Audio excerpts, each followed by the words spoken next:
Good morning and welcome back to BIFA TV, your daily dose of industry information. Today we're joined once again by Ian Matheson for this week's What the Papers Say. So Ian, thank you so much for joining us this morning. How are you? Not bad, thank you, Brooke. I hope you are too. Yep, all good. So what have we got coming up for this week's episode? Oh, another busy episode, Brooke. Right, okay. You probably saw last week there were lots of media reports about the launch of an important new container shipping service between Ningbo in China and Western Europe. Yes, I did indeed. But why is that important to bring up in today's episode? Well, it's important because it's going via the Arctic waters of the Northern Sea route, and it is fast. Right, okay. So when we say fast, how fast are we talking?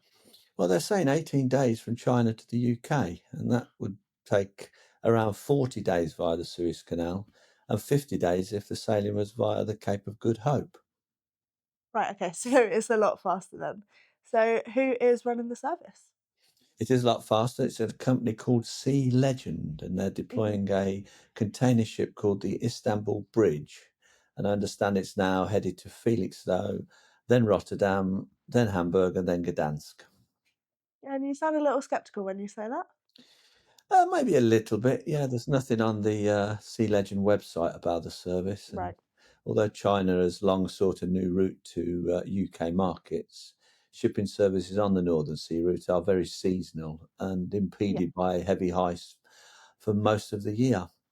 Yeah, of course. I know it's something that we've spoken about on here before, but I know that China has said it's looking to start year-round sailings by 2030, I think it was, wasn't it? Yeah, I've read that as well, but I won't be holding my breath, Brooke. No. Now, meanwhile, the latest data from Linealytica shows that global ocean freight capacity continues to trend up with a year on year increase of 9% and a Mhm, month on month increase of 1.6% based on data from the middle of September. mhm. So what does that mean for the market? Well, what it means, Brooke, is with capacity continuing to increase and volumes still weak, we can expect freight rates to continue to trend down. And Yeah. rate data from various analysts sort of agrees with that sentiment. Mhm. So what data have we got on that? Well, the good old Drury Composite World Container Index fell another 8% to $1,761 per 40-foot container last week, and that's the 15th consecutive week of decline. Yeah, I know it's something that we're starting to report very commonly on these episodes. So Yeah. we've now covered ocean. What have we got coming up in air? In the air freight sector were quite interesting.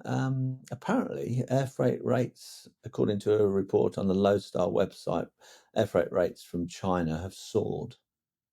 Right, okay. And have they given any reason for that? Well, they sort of say a few reasons that China's forthcoming Golden Week, which I think starts on Wednesday, Mhm. last week, sorry, typhoon in Southeast Asia, as well as disruption to the China-Europe rail freight services caused by the closure of the border between Poland and Belarus for almost 1 week, which we mentioned last Yeah. week. Mhm. All of those have resulted in shippers scrambling to find an alternative solution in the format of air freight. Yeah, of course. So when we're looking at those numbers, what kind of numbers are we dealing with? Well, according to the Lodestar, air freight rates out of China to Europe have soared between 30 and 50%, Wow. according to an unnamed Chinese forwarder. Wow, so it's certainly a big jump then, isn't it? It certainly is, yeah. So we've now covered ocean and air. What have we got over land? Overland, while viewers that are involved in the movement of over-dimensional loads should note that European Association for Abnormal Road Transport and mobile crane hire is considering a system for members to log and share safety incidents. Hmm. It's been inspired by aviation's accident reporting practices in a bid to improve safety across the industry. Right, okay. So when we look at kind of that model and we apply it to road freight, how does that work? Well, from what I understand, Brooke, the shared data, which will include incident reports, statistics, and general experiences, would be collected by the trade association. It would then use that to develop safety best practice benchmarks and processes that would be distributed to participating organisations. Right, okay. Well, it sounds like a good idea. So we'll see how it pans out. Yeah, let's see. Staying with overland news, Last week's big news was CMA CGM announcing that it intends to acquire Freightliner UK's intermodal logistics. Hmm. So, have they said what that deal will include so far? They've said it'll include all of the company's rail and road activities, its inland terminals, and the Freightliner brand. And as far as I'm aware, the deal is due to close in early 2026, subject to regulatory approval. Right, yeah, of course. Well, I guess it's just another example of the shipping lines moving over to other parts of the supply chain, isn't it? Yeah, it is to an extent. I think you're right, but I understand that the Freightliner business will continue as a standalone multi-user operator. Right, okay, of course. So we'll see how that deal pans out. Like you said, it's meant to close at the early 2026. So Yep. what else have we got to pan the episode off?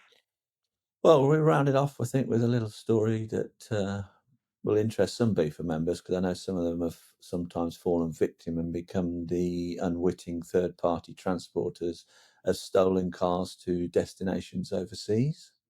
Right, yeah, of course. So what's the story? Well, the BBC is about to broadcast a new series on the subject. It's called Trace, Track, Get My Car Back and follows vehicle tracking and recovery teams as they locate and retrieve stolen cars, heavy machinery, farm vehicles, and other vehicles. Have they given us a broadcast date for that? They have, yeah. Apparently, it starts from October the 6th, and one episode actually focuses on container inspections at the port of Felixstowe.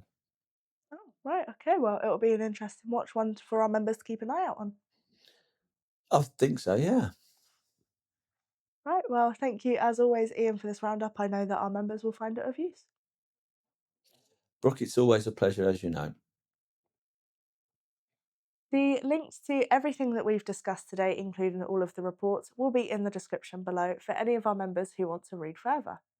That's all for today's edition of BIFA TV, your daily dose of industry information.